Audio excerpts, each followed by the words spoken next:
नए संसद का भवन का लोकार्पण। कल विपक्ष नए संसद भवन का लोकार्पण राष्ट्रपति से करवाने की मांग कर रहा। बीजेपी प्रदेश महामंत्री लक्ष्मीकांत भारद्वाज ने कहा कि भारत की जहां प्रगति होती है, मान सम्मान बढ़ता है, वहां विपक्ष को समस्या होती है। नरेंद्र मोदी की सरकार में भारत एक नए सोपान की ओर तय कर रहा है।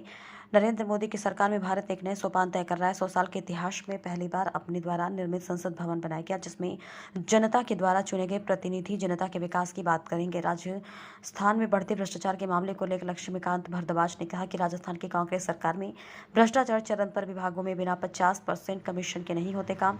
योजना भवन में कर्मचारी की अलमारी में करोड़ रुपए और 1 किलो सोना मिला। अगर कांग्रेस सरकार के मंत्री और विधायकों के खजाने खोदे जाए तो पता नहीं क्या क्या निकलेगा। कांग्रेस ने 4.5 साल में जनता को लूटने का काम किया है। भवन को लेकर विपक्ष आरोप लगाने में लगा है, क्या कहेंगे?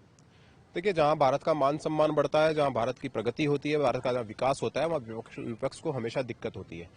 नरेंद्र मोदी जी के सरकार के राज में भारत एक नए सोपान को तय कर रहा है। 100 साल के इतिहास में भारत अपने द्वारा निर्मित एक संसद भवन बना रहा है, जिसमें भारत के लोकतंत्र के चुने हुए प्रतिनिधि, भारत की जनता के चुने हुए प्रतिनिधि वहां बैठकर भारत के बारे में फैसला करेंगे।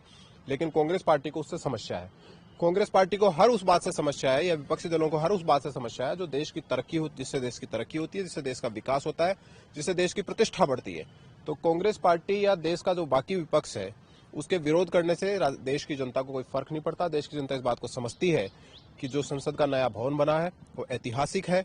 संसद का वो भवन है जो आज भारत की प्रतिष्ठा को दुनिया में लेकर जाएगा। आज भारत के चुने हुए प्रतिनिधि उस भवन में बैठेंगे जिसको खुद उनकी देश की सरकार ने उनके देश के लोगों के पैसे से बनाया है।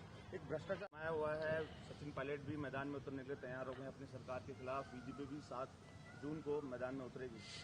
देखिए, हम तो पहले दिन से ही कह रहे हैं, 4.5 साल हो गए हमको ये कहते कहते। राजस्थान की जो महाभ्रष्ट सरकार है, इस सरकार में अगर आप को 1 रुपए का काम कराना तो 50 पैसे सरकार को देने पड़ते हैं। और ये राजस्थान की जनता बोल रही है, बच्चा बच्चा बोल रहा है। और जो आपने स्थिति देखी अभी कुछ दिन पहले कि एक सरकारी कर्मचारी के, छोटे से सरकारी कर्मचारी के अलमारी में 2 करोड़ 31 लाख रुपए नगद और 1 किलो सोना मिला।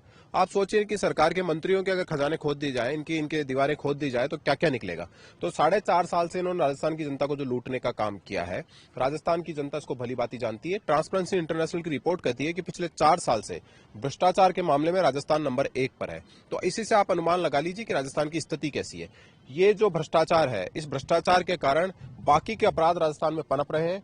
इनके जो 200 जगह चुनाव लड़े हुए विधायक और विधायक प्रत्याशी हैं, वो अपने अपने क्षेत्रों में मुख्यमंत्री है और वहां जनता को लूटने का काम कर रहे हैं।